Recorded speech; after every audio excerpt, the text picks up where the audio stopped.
Miksi tekoäly ei toimi kuten Excel? Kyse on yhdestä perustavanlaatuisesta erosta. Excel on deterministinen järjestelmä. Se tarkoittaa sitä, että sama syöte tuottaa aina saman lopputuloksen. Sä kirjoitat laskukaavan, Excel laskee aina oikein, joka kerta, samalla tavalla. Vaihdat luvut, kaava laskee uudet luvut, ei yllätyksiä.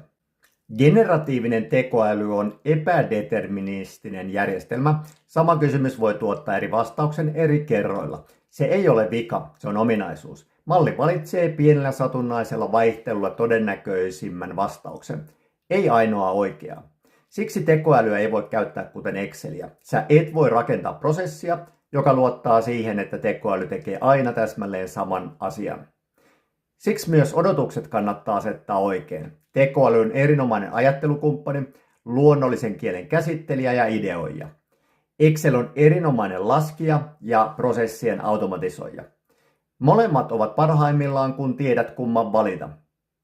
Ja kun yhdistät ne, syntyy jotain mahtavaa. Excelissä voit nimittäin aina tarkistaa tekoälyn ehdottaman kaavan, koska Excel laskee deterministisesti oikein tai väärin. Mä muuten käsittelen tätä yhdistelmää avoimella Copilotin hyödyntäminen Excelissä kurssillani. Lisätietoa nettisivulta.